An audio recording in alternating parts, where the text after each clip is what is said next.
do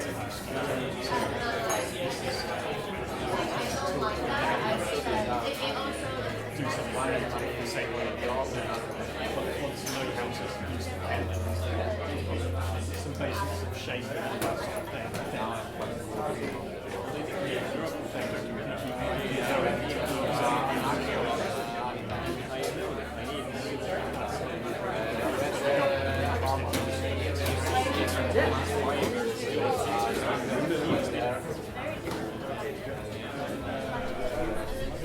Is anyone sitting there?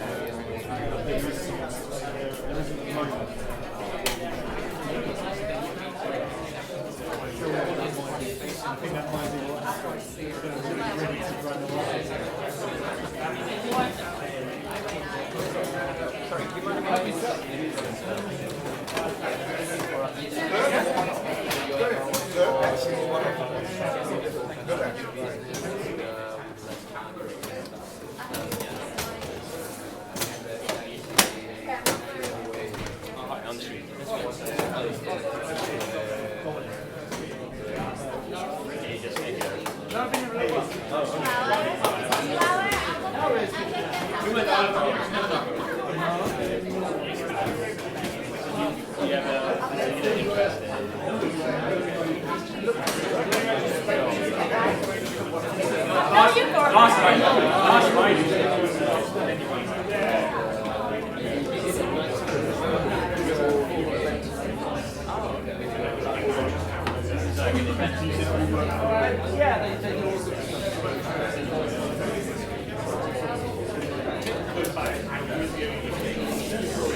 one of my friends might come in Estonian. For seeing it 3 times now. And I think that's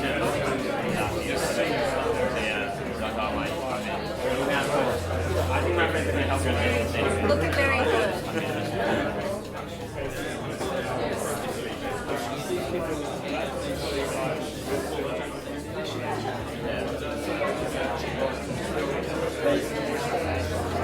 Yeah, I asked them.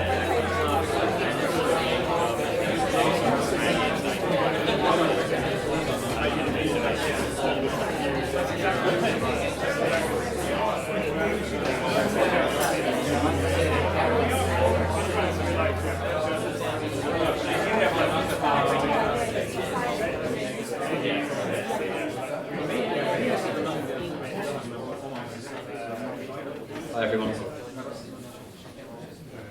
Hey. Hope you'll all be there. So thanks for coming. This is a different citizen beta than you're used to. Hopefully it's going to be really interesting and be one of a few things maybe we do like this. So tonight we have partnered up with Identity, who are running a series of events. This is the final one, and we're exploring with the Estonian government the concept of e-Residency, which you'll learn more about.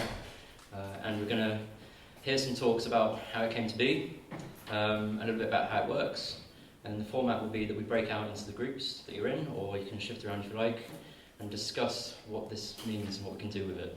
At the end of that, we'll present back all our ideas. So that's how it's going to work, and I'm going to now introduce you to Taavi. I'll hand you over to Taavi, who is running the session.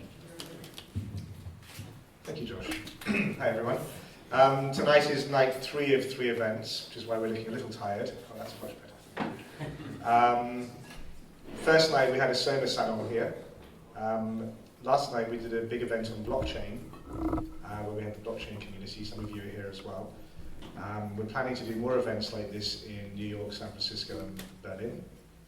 And the interest is really looking at e-residency as a platform and as a very, very new idea, trying to get informed groups of people like you lots to brainstorm around it. We're feeding those ideas back to the Estonian government team, and also learning more about it ourselves. This evening is sponsored by Enterprise Estonia, by the British Embassy in Tallinn, and by Funderbeam, which is an Estonian startup. Also, we've had a lot of help from a lot of people, and I'll no doubt forget to thank them all, but Josh and Mevan and Citizen Beta have been great, and Newspeak House has been wonderful hosting us. I'll give a quick word to Alistair, not just because they're sponsors, but because the British Embassy in Tallinn, just sort of by chance of the people involved and the ambassador there, have become very, very significant in the startup scene in Estonia, which is unusual for a British embassy. So Alistair and the team there are actually very busy doing lots of things, and you'll tell us briefly about that, I hope. Indeed. So we, for quite a long time, have been bringing a lot of Estonian innovation to London, been cooperating a lot on digital government, but it's been split between a lot of people in our embassy. And as of November the 20th, we will have a permanent project team, the UK Estonia Techlink, now on Twitter as well. And that will look to kind of formalise and build public and private partnerships.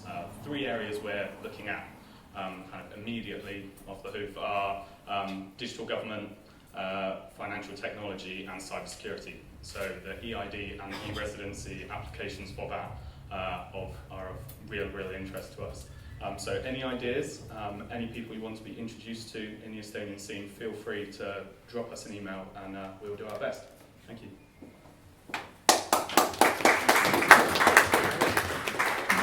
So the format for this evening, we're going to have 3 people talk to us about e-residency and their ideas on that. A bit of a panel discussion. Taavi will then do a demo and a little experiment he wants to do with you all. So moving on to our panelists, we have, I'm just trying to get out of this light, that's great. We have the CIO of Estonia, also voted the leading CIO in Europe, the world, the universe. Your pick.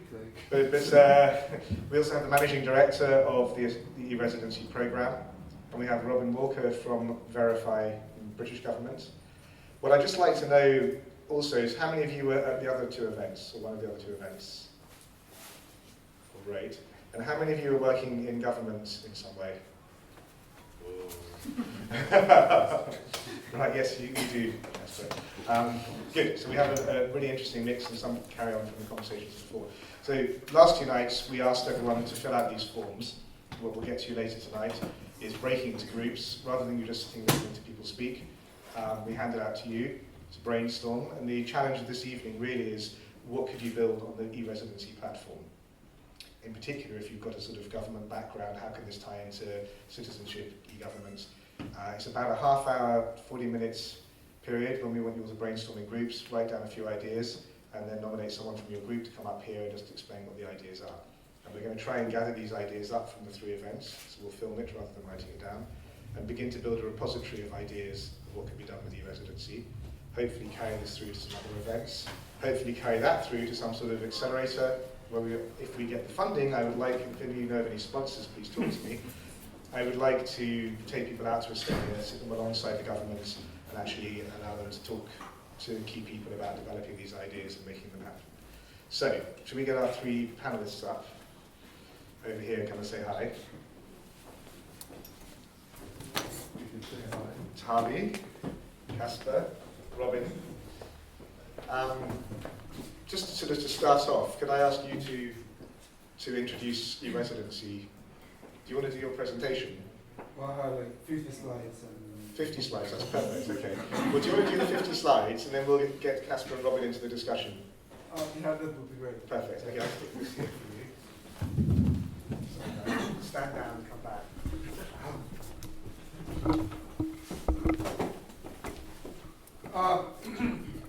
Microphone.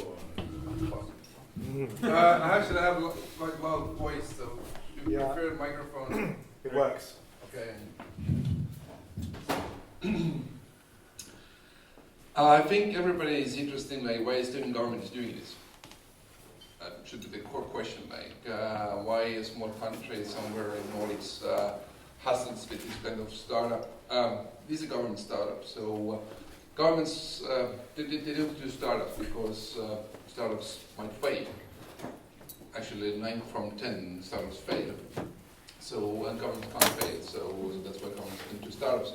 But as I come from private sector, and I have to admit, I'm like a kid in a candy store at the moment, so I have full political support, I have lots of money, and so I can play with different ideas.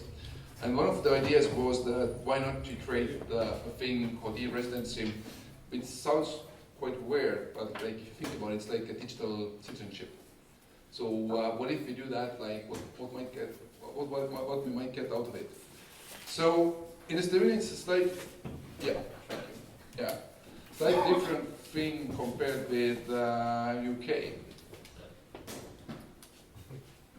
Yeah, works. So that's Estonian government architecture. It looks like spaghetti, but it means that literally all the information system, different registers, they're connected. So in Estonia, everybody has a number, so it's a totally different type of approach, and it's not the Estonian approach; it's actually a Nordic approach. I think Sweden has started to number their people already in 1947. So for the Nordics, it's a like normal thing. It's different here. But yeah, I mean, like everything is connected, and the point is that we are actually able to serve Estonians all around the world. So starting from elections, we are the only country who uses elections over the internet. So you can just elect the parliament or the local government behind your computer. So you don't have to go physically to the voting office. So even if you live in Singapore, if you live in London, you can be part of the society. So that's the like two core elements. Like it's highly developed information society and the ability to be to use government services location independent. But that's not the point. The point is that Estonia is a small country. It's only 1.3 million people. And like every other country, the main core like concern for the government is like how to make our people more wealthy and like more rich. And that's a challenge because if you like think about if you translate this to the private sector problem, if a company wants to get more revenue, what do you need? In most cases, you need more customers. Like then if you have more customers, then you have like higher potential to sell something. So you need more customers. So who are the customers of the country? Okay, citizens, like people who live there, and that's what is a problem for us. I mean, like Estonia is only 1.3 million like nation. So how can we get bigger? So we took this problem. I'm a software engineer, so by my education, by everything, I'm like so we took this problem. Okay, we need to increase our population. So how can we do it? Okay, first of all, we can start producing babies. I mean, like we put the goal that let's create Estonia. Let's make it something meaningful, like Sweden. Like Sweden is a 10 million country. So okay, we can start doing babies. So I went home to my wife and said like, those are my babies. So I went home and said, okay, we have this 10 million program now, so let's start working. Like she has a different opinion about this, and yeah, I was sent away to London. So even though it's a great plan, our birth rate is still slightly negative, and I mean, like even if you go like in this way, it's an opportunity. I mean, like Egypt, for example, they increase their population 1.5 million every year. So they basically pop out one Estonian every year, like boom, boom, boom.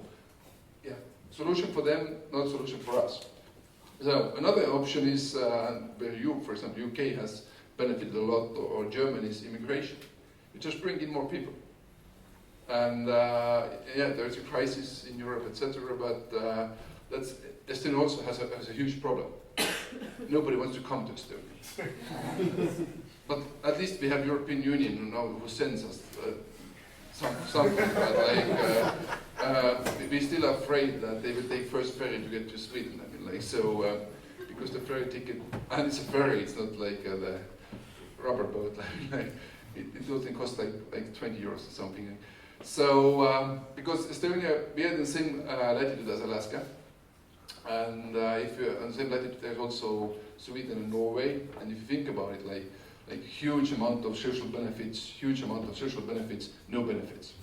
So for an immigrant, it's like obvious choice to take a ferry and then get to Sweden or Norway.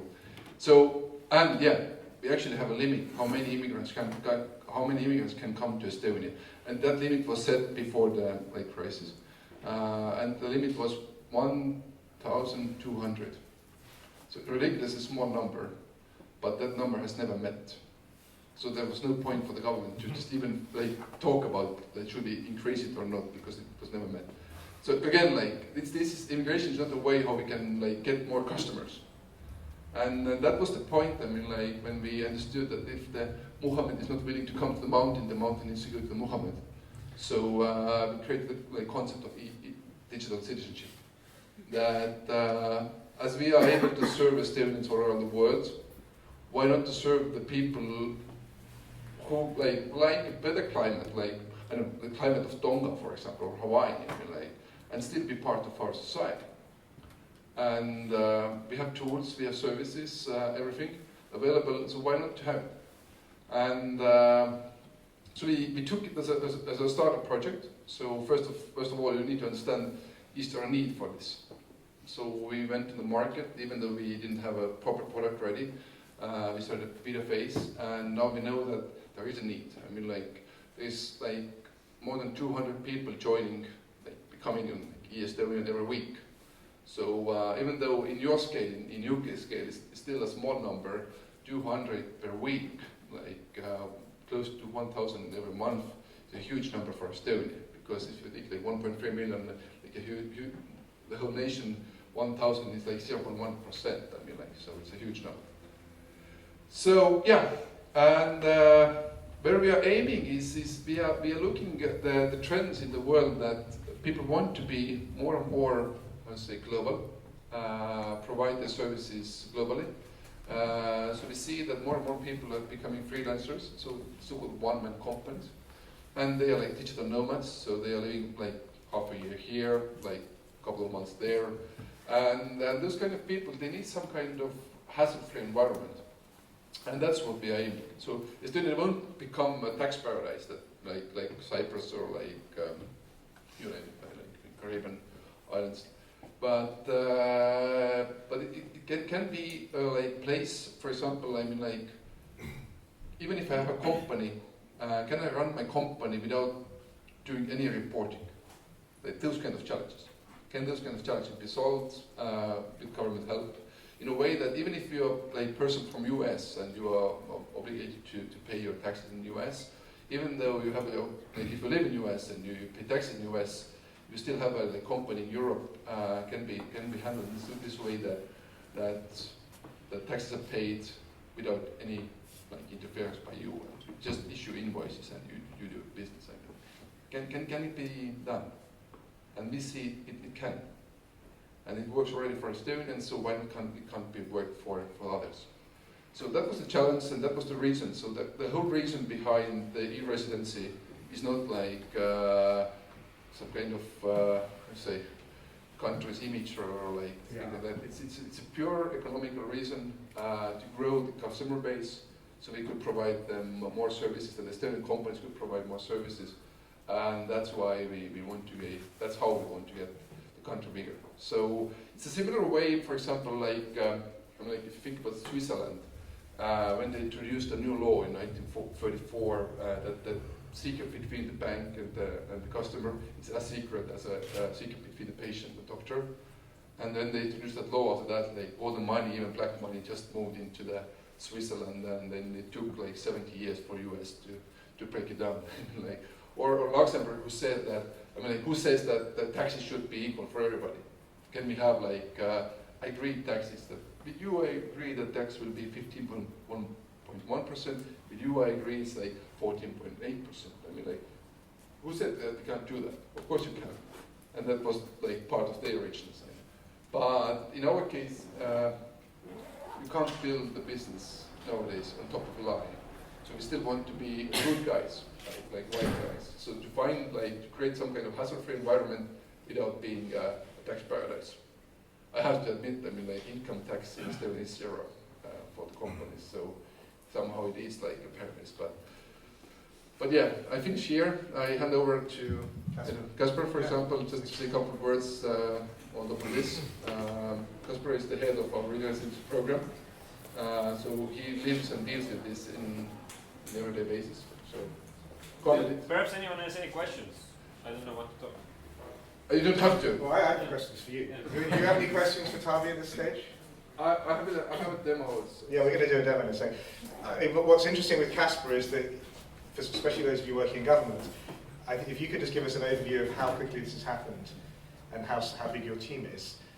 I like to frame this by pointing out, the question obviously is why haven't we done this here? Estonia has a president who's a geek, a 37-year-old prime minister, and a 27-year-old head of e-Residency. And that partly answers some of those questions. But in reality, this thing happened incredibly fast. Can you tell us when it started, the timeline, how you've done it? Yes, hi.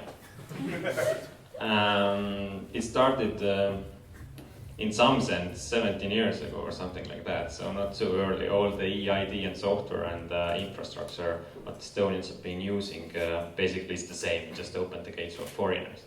So to understand, it's not like idea, it just came out and we start doing it. My name is 38712012796. This is the name, and then later my mother gave me, you can call me Kaspar also. So basically this has been there, now we just opened the gates, and I personally joined the project when our dear Taavi won scholarship of the best business idea of 10 million Estonians, and then I quit my job and I started to run this project. And I was in this basement of Minister of Economic Affairs, and first thing what you do if you don't know anything about the business, you start to like try to understand that, do some landing page, you get some people there, and the next day when I woke up after the landing page, then we looked at Google statistics and it said that there were 4,000 subscribers from 150 different countries. So it totally went word of mouth everywhere, and I was like scratching my head that like, perhaps this quitting my job was a good thing. And we actually started to see real people wanting to join us without really understanding why they do it. So and then we took this as a current startup, like Taavi said, that let's use lean startup methodologies, let's use what startups do. And together with that, we started to learn together with end users through communication, building our MVPs, defining it, testing it together with end user, releasing piece by piece, telling our stories, what you can do, what you can't do. By 1st of January, we had the mandate from Prime Minister and the Cabinet to actually form the team. And so we have a team now from 1st of April, team of 7 members, we can do it more professionally, get salaries and stuff, social securities. Mid-May, after 1 month, we opened up 38 foreign embassies. If you now want to become EU resident, you apply online. Estonia is doing through a background check of you, and you go to one of the 38 foreign embassies, give your fingerprints, ID, and you receive the card. 1 month later, we put together all the legislative changes we need to do to make MEP happen, all the services we need to build, and all the processes we need to change. In mid-July, the Cabinet accepted everything to make it happen. Now we are working on actually making those changes happen, and by the end of this year, even the most significant changes we need to do, for example, enabling opening bank accounts for e-residents through online channels, will be going into Parliament by the end of this year. Every month we try to put as a startups our goals, our end results, and see whether and how we can make it happen. Of course it's possible because we have government support, like Taavi told, we have now dedicated team, budget and priority. And that's pretty cool, as a government. Because imagine once you have it done, how cool it would be to actually start selling it. Today we have put €0 into our marketing, €0 into our sales, and we get 200 e-residents. Imagine now if government starts to become a startup, and Like why you should end up with 10 million or 100 million if you're the best service provider on internet. You get everybody. And imagine that scaling. For last 6 months, when we point out, can I show you? Yeah. Do you have internet here? Yeah. I know it's not Estonia, but we do have internet. Do you know that .cafe URL, basically? I would like to show the statistics. It's good. Basically, I will draw you statistics. This is first point. This is the statistics, how many companies have been established by e-residents from May, when we launched this to beta. 4, 6, 20, 70, 200, 400. It's exponential growth. And this is just the beginning. And imagine if a country starts growing exponentially with end users. And this is why we're fascinated about that. And it is only possible now if we actually can manage to think new services also, not just the business environment. And we're very glad for you, Taavi, to making this happen. Thanks. So, at the opposite end of that scale, my team are here today. We have an accelerator in Berlin. One of our startups is Palestinian team, and they were at an Estonian accelerator before, so they have an Estonian company. For the Palestinian team to sign a notary contract in Estonia, they had to go from Palestine to Turkey to apply for a visa, back to Palestine, back to Turkey to get the visa, then a 24-hour journey through countries that recognise Palestine, because they can't go through countries that don't, to get to Estonia. They got to Estonia to sign the notary contract, and they had to apostille one of the documents. So they had to go to Finland, which does recognise Palestine but isn't Estonia, to go to an apostille to apostille the document and then go back to Estonia. They then got e-Residency and actually started using it. So one of the reasons I'm fascinated by it, I've seen people really use it. They were then asking all of the other investors to get e-Residency so we could all sign contracts. And you start to see this thing really matters. For people like Palestinians, these are great guys, they've got a great idea. We spent half of the time and the money in our accelerator just dealing with visas. So now they're back in Palestine, they can actually run their Estonian company, they can sign contracts, they can rejig their investments. I have the same with friends of mine in Kosovo.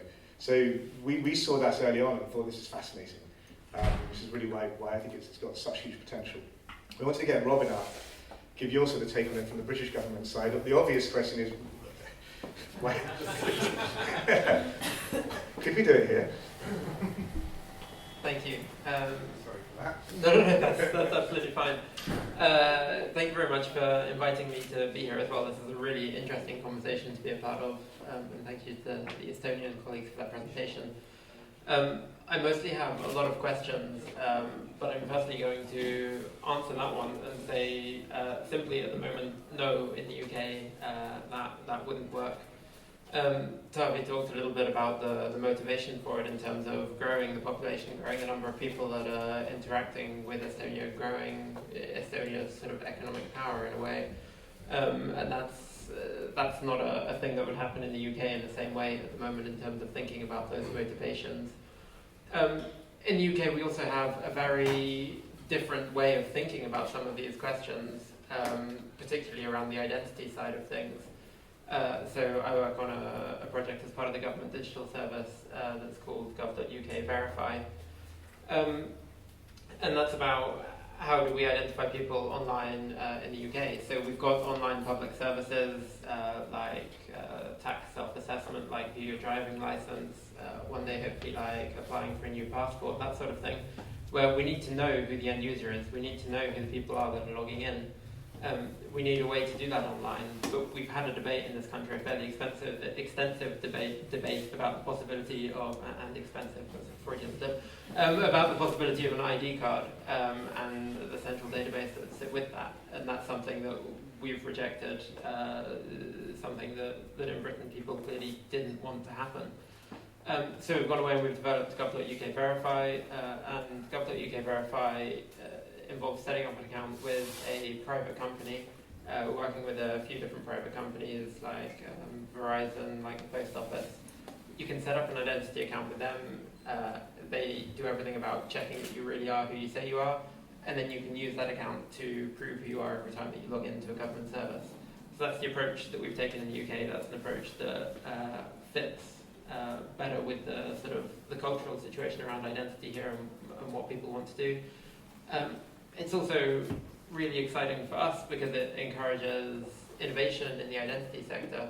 It means that we've got those companies who are out there. We as government aren't ever going to be ahead of the game in terms of tech, but we've now got companies out there who are looking at how you can identify yourself remotely by taking a selfie, taking a picture of your passport, comparing those images, and then knowing who the person is from wherever you happen to be in the world. So it's still a thing that works from wherever you are in the world. And that's innovation that we're getting sort of the latest that the market has to offer there by working with the private sector in that way. So that's what's happening in the UK at the moment. My thoughts on e-Residency and the interesting things that happen there. I guess, am I allowed to kick off the discussion with asking a question? Ask your question, yes. So Taavi, you talked about this as something that's interesting for me from a government perspective. You talked about the sort of the fact that you want to grow the population from 1.3 million towards 10 million or whatever it happens to become. The sky's the limit with e-Residency, I guess. But you also said, you know, if you're sort of an American company based in the States, you'll keep paying your tax over there. I guess a lot of the motivation for growing the population, it's around an economic motivation. How does that work? And linked to that, when you talked about e-Residency, obviously it's not e-citizenship, so it just tells you who a person is, but presumably they don't get any entitlement to Estonian services off the back of that, or how does that work as well? Yeah, it's a great question. It's a quite simple question, actually. The point is, why can't we tax those e-residents? Is that they don't use our infrastructure.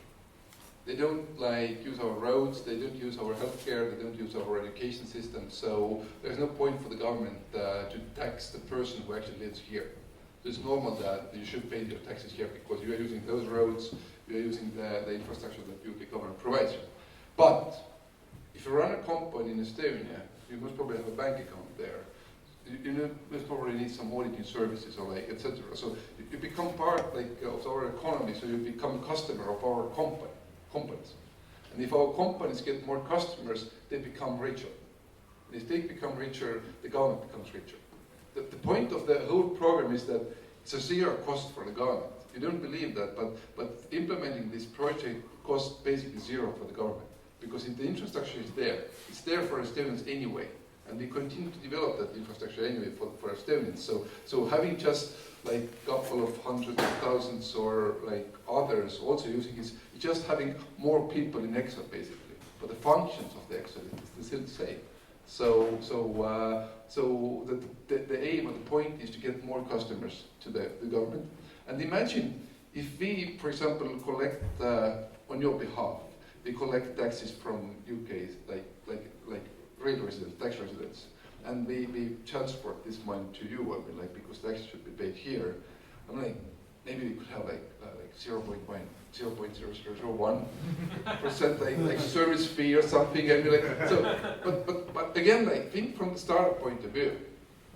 If you have a customer base of 10 million customers, you will figure out how to make money out of that. It's like Twitter. I mean, How long does it take to submit a tax return online in Estonia? Sure. 4 minutes, I have. No, it's changing. I mean, it's currently it's 3 clicks because the person needs to feel that he pays taxes. But but technically we don't need those clicks, so we could do it without clicks. Yeah. But that's also because in Estonia things are very connected. Sure. So you have X-Road. No, that's not the point. The point is that the transparency and it's slightly different in the way how the society works. On the transparency note, I'm going to steal your line now, but Kaspar's been asked by a lot of people about the trust of this system and the privacy, and you were saying that it's very transparent in Estonia. If I check your information online and check things about you, it shows up when you log in. You can see who's been checking you. And if they can't explain a good reason why, you can sue them. So rather than this sort of privacy issues we have where you don't really know who's looking at what and you get worried about it, in Estonia you know exactly who's looking at you and you can challenge them if you don't like it. So that's one of the ways you're getting around the privacy concerns. And then also you were saying if the benefit of having this ID card is so big, it outweighs the negatives and people just welcome it. it's optional, but it makes life a lot easier. I'm stealing all your lines now. So Taavi wants to do a demo. No? You want to do a couple of things, so I'll give you that. First of all, you all know this slide. I mean, like, we just wanted to say that we just add, like, there's an add-on, like, here now. So, this is new. But, yeah, I wanted to show you something. First of all, let me say that this is not e-Residency. This is just a key we are using now, at the moment. And most probably after a couple of years, we are using only biometrics. So, just currently it's the most reliable technology available because biometrics is not there yet, but most probably will be during after a couple of years. So it's not about the card; it's about the status that you are the digital citizen. That's the point of e-Residency. It's not the card.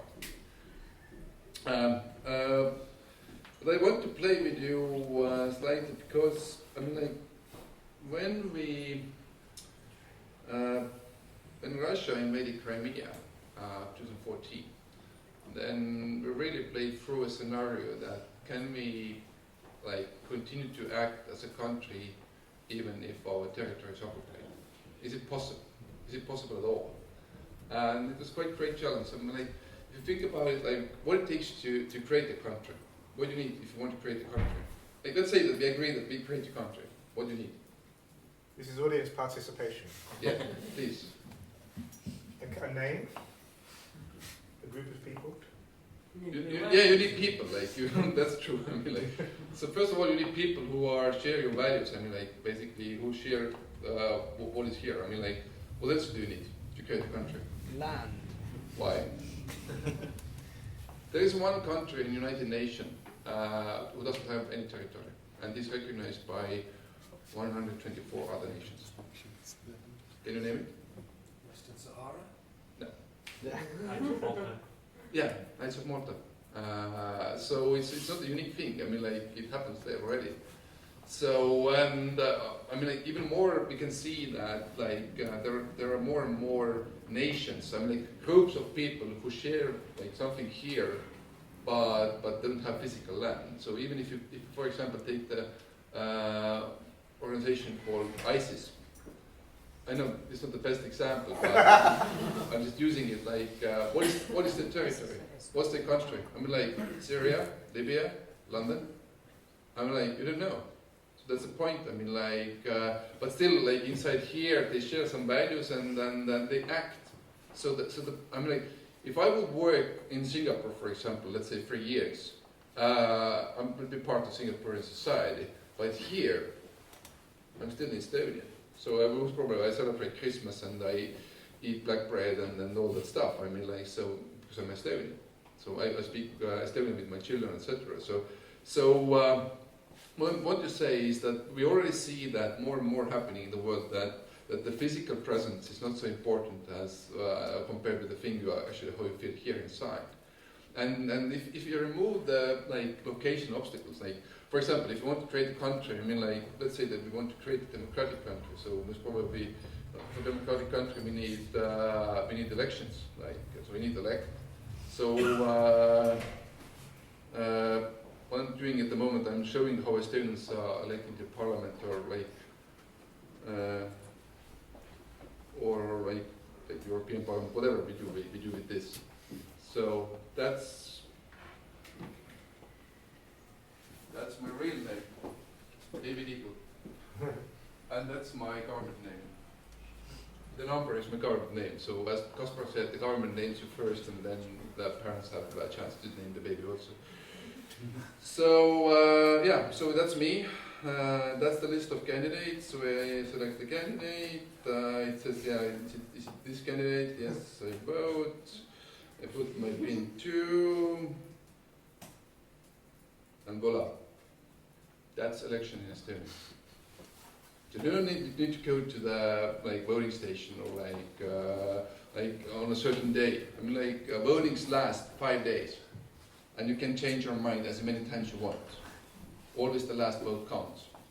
That's needed because, I mean, like, if somebody puts like gun in your head and says, vote for me, I mean, like, okay, I vote for you, but then you leave, I revote. So we can vote as many times we want. I mean, like, but it also gives you, if you think about like NGOs and like Red Cross, Greenpeace, I mean, like if you have like your team around the world, and you need some kind of consensus if you do something or not. I mean, like, can you somehow like connect your people? Can you combine those people together and have some kind of like voting that is more than just putting poll in Doodle? I mean, like it's like what I actually did. I physically signed my vote. Signed means that in European Union, digital signature is as equal as a physical one since 1999 already.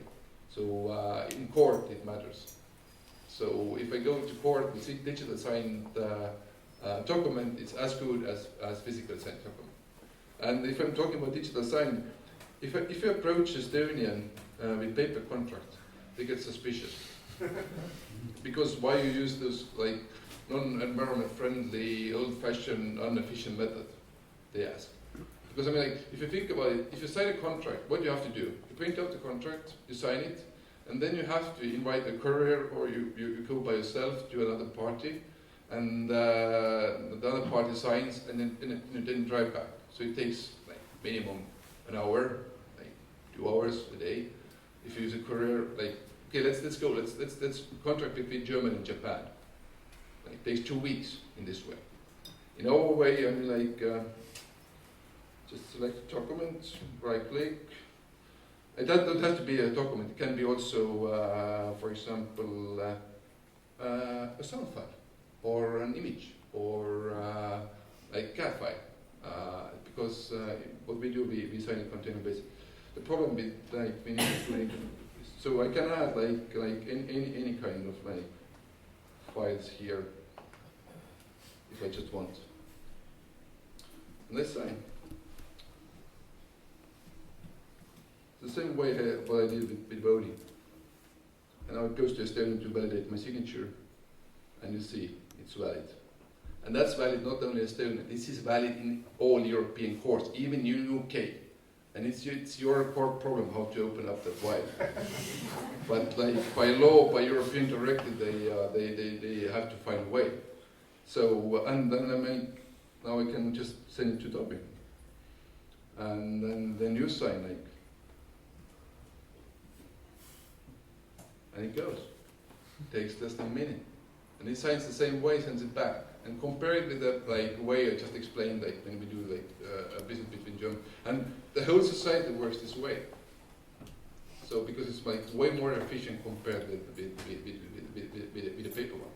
So think about it like if you remove all the obstacles like the physical world gives you at the moment, that you can do everything, basically everything. Like in a digital way, like what can be a business? So think about like e-Residency as a platform, and then think like what can be built on top of that, and let's see what can be your ideas. Do we have any questions at this point? Yeah. So governments aren't just, or democratic governments aren't just kind of pure providers of services, they're kind of providers of services with an accountability mechanism associated with them. So if the service is rubbish, you can vote someone out, you can kind of complain, there's ways of recourse. What thinking have you done about providing e-residents with this accountability side of things? When will they be able to vote? Okay, when you have a chance to vote. First of all, e-Residency gets all the status of e-Residency. The person can do all the same like services like as a citizen does, except voting. So that's a good question. Because I mean, like, we had to introduce this to the people, and then I mean, like, the thing that the outsiders might like decide what we do here in Estonia might be quite tricky. So yes, it is when the amount of e-residents are less than the amount of people we have in Estonia. So it's a valid question where e-residency actually plays a significant role in our economy. Currently it doesn't. So currently it's not a question, like currently it's out of the picture. It's even better, I mean, like, we can elaborate your question and say that, should we represent your interest in European Union? Most probably should when e-residents play a huge amount of a huge role in our economy. So that's a point. I mean, so currently it's now the only service that is turned down to you is the voting part. The rest, I mean, you feel that opening a company is uncomfortable. We will fix it. I mean, your voice is as equal as any other voice. But just voting, it's off the picture at the moment. But it might change. Yeah. So many questions. It's a bit of a clarification question. So, I'm an EU citizen. I live in Berlin. I've had to deal with different kind of ways that European countries identify you, distribute public services to you, and all the rest of it. True. I'm still not sure here what the user story is for me as an EU citizen to use this service. Because and as a corollary to that, if Germany tomorrow decided that they could do this, your entire business model surely is then undercut, because the reason this product works is because of the failure of the market in other countries, right? No. How not? First of all, Germany won't copy us next 10 years because you have a fundamental. Okay, but let's say like Finland that has. Yeah, but I mean, there is already 4 or 5 countries who said that they will copy us. It's Singapore, Dubai, Netherlands, and a couple of other small ones. We don't believe that they actually are able to do that. But our point is that it will be good because there is so much fish in the sea. Different countries are focusing on in different issues. I mean, even though if you copy this, I mean, we are the most efficient tax collectors in the world. So Germany needs to copy that also. And I mean, sorry. Aside from the point of Germany being, yeah. I just wanted to answer you Estonian e-Residency won't be the only one. It will be a totally normal thing that a person has, let's say that a residency of Germany and the residency of Singapore, Dubai, etc. So it will be a normal thing to benefit from the economical ups and downs. So for you in European Union, there won't be a need for Estonian e-residency, but you might need the Singaporean one, and vice versa. There are more people living in Asia than in Europe, I mean, but yeah, even in UK case, I mean, if you want to establish a restaurant in Portugal next year, not in Estonia, Portugal. In Portugal, all the government services are digital. You can open up a company and you can apply for alcohol license, etc. Your government doesn't issue this. Take ours. So Kaspar, you were saying about countries ending up competing with each other for citizenship. It's okay. Is that part of the answer? Yeah, I would like that. One more. Josh, can you turn it off? Turn it off. Yeah. Yeah, Kaspar. Yeah, I would like to add that we can forget Estonia in that picture at all. What's important is that we have names on internet, and we can do new stuff that we can't imagine today. Let's see in crowdfunding, fintech area in general. Today there are lots of obstacles in the national market, like why you can't do that, why you need to send your electricity bills, why you can't start. If you're going to the number one platform for selling stuff like Craigslist, if you're going to the security or privacy area, then it's hugely bold statement that if you want to be sure that no one cheats you, then basically meet face to face and hand over the money in cash. And when it's 20 and 15 and we cannot trust anyone on internet. So basically what you need to understand that this gives you the name on internet, and that enables new services which don't have to be related to Estonia at all. So the business case, to answer your question, is that you can start consuming Indonesian services online without they actually need to prove who we are, or they need to check your electricity bills or whatever, because basically it makes this trust on it. Quick fire questions and answers then. Let's start at the back, yeah? Yeah, on that about transparency and being able to see, to look at your data and what have you, how can you actually trust that system? Is the code open and what have you? Obviously there's a lot of data in there. And a similar point goes with elections. People have dreamt of running digital elections, but we really have to trust these systems. How do you build that? True, and if you don't trust that, you don't just become part of that. So that's obvious. But yes, it's open data. So not open data, but open source. Like you can just go through the codes and see how it's built. You can go through the. We have like analyzed it in different ways. That when they've done different studies, you can go all through that. And if you don't trust that, like that's your choice. And that's the point. If you don't like ours, you might like the Singaporean ones. So that's the point. There's like so many fish in the sea that like everybody gets something. Do you trust it? Do you feel like you really believe it? I built it. Tim, yeah? What if someone authenticates using the e-Residency, what does that assure me about that person? So in Estonia, everyone gets given a number and then you get a name. So if I can identify one-to-one Estonian ID with a person, is that the case with e-Residency, or can someone have two e-Residency IDs? No. Or multiple ones? Everybody does it always identify, say, a one-to-one mapping to their passport, for example? Yeah, everybody gets a unique identifier, and the government collects also fingerprints and passport copy. So everybody gets one. And if it's there's a period, if it's period over, you have to renew it. Great. Yeah. Two quick questions. You mentioned you looked at the scenario of Russia invading. If the country did take over the central control database and the fingerprinting, what privacy or what protections are built into the system? Okay, the system is actually built in a way that it's like Lord Voldemort in Harry Potter. I mean, we also invented a term called data embassies. So we have embassies for data all around the world where we keep the backups and where we run the applications. So that's the point. I mean, you basically put your soul in different places. So even if one thing is taken down, you're still alive. But of course, we are the good guys. So basically to carry off his question, I'm an EU citizen as well, so I can't really see a use case personally. But I'm wondering if you've noticed, in terms of where people are from, or in terms of what businesses people are starting, if you've noticed patterns, like what's been successful. Do you have like a large success story of a new resident who started a business?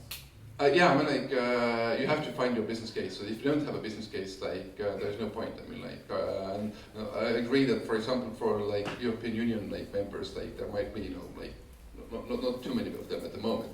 But people from Ukraine, they can access to the Western market, money. I mean, they can't get the money out to them from Western market at the moment. India, running your European business, sitting behind your Indian kitchen table thing. Singapore, having another or Indonesia, having another European country to so instead of they buy the fabrics all from Italy basically. So instead of having a transaction between Singapore and Italy, they had the same transaction between Estonia and Italy. Robin wants to add to this, I think. Just briefly off the back of that, I think it would be really interesting to see how this develops and what the use cases are that are being picked up, but I think it's probably mostly going to be business use cases rather than individual use cases, because as individuals, normally our interactions with the public sector as service providers, even if it's digital interactions with the public sector, it'll be the public sector that's sort of in our country, the country where we're based, that's where we're interacting with the public service most. So it'll be interesting to see what happens. We've also got a new EU regulation, which we've just finished agreeing the rules on, which means that you'll be able to use an online identity issued by one country anywhere you go around the EU. So I don't know if you have any thoughts about the impact that'll have for e-Residency in Estonia. Yeah. But let's just give one more. What is very I say one of the best ones is that if you have a startup and you have team in different countries. So you need an environment how to tie all this together and all the shareholders agreement, working agreements, payments, everything. And every country has their own system. So you need a location independent environment. And for example, if you know teleport startup, then Teleport, for example, is a great example. They have programs in Norway, Ukraine, in Silicon Valley. So they use this to tie all this together. Chris, have you thought about setting up a virtual Estonia in Minecraft and then distributing that on something like Ethereum or IPFS so that you're literally backed up all over the world? A non-geek question. Yeah, our like physical architects, they have been thinking of creating alternative Estonia that you actually can buy a virtual apartment in Estonia. Yeah. There was actually like an official embassy in Second Life 10 years ago. Yeah. One last question here, and then we're going to do the group thing with pizza. So relating to that, you described Estonia like a startup. Yeah. Does your success criteria for the e-residency look like removing the costly overhead that is land and just being completely virtual? Like at what point do you just get rid of the land, sell it as an asset? I have thought that to put this project actually to the Kickstarter. But it's a lot of money to run land, and like you don't need it. yeah, that's true. I mean, like you can buy in South Estonia, you can buy places that you can't see anybody during a week. I mean, like, so in average, outside of the capital, the average density is 4 persons per square kilometer. Estonia is the size of the Netherlands with the population bigger. of Amsterdam. It's bigger. It's bigger than the It's bigger than Switzerland. Lowest population density in Europe. In that way, it's bigger than Switzerland or Netherlands. Yeah. Even Denmark without Finland. So yeah, but well, yeah. So yeah. So the success criteria is actually I mean like it's a first year. Like you know, like any startup that was really great after first year. I mean like give it time. So let's see after 4 years. Yeah, if like we don't have like any business case after 4 years, no ideas from you, like or like any other groups, so like yeah, we fail. But that's the point. That's the point to start. And if you fail, we fail. I think it's very commendable that a government would do that. That's the thing that caught my attention, even if you have no interest at all in e-residency. The idea that the government is trying something, launching it as a beta, and being willing to fail is fascinating. We filled your head with ideas. Soon we're going to fill your bellies with pizza. That's on its way. What we'd like to do now is send you into groups and get you to brainstorm what would you build on the e-residency platform. What could you do with this? Blue sky thinking, which is why it's not a hackathon, it's an idea hack. Those of you that are very crowded over there, if you could also populate tables at the other end of the room. It's about 10 to 8, so we're going to go till about 20 past 8. Pizza will interrupt all of that apparently. And then after that, if you've got forms on your tables, write down your 1, 2, 3 or 4 ideas. And we'd like you to nominate a spokesperson to come up here in about 8:30 and quickly read out your ideas. We can have a little bit of feedback and then we can all chat. Thank you.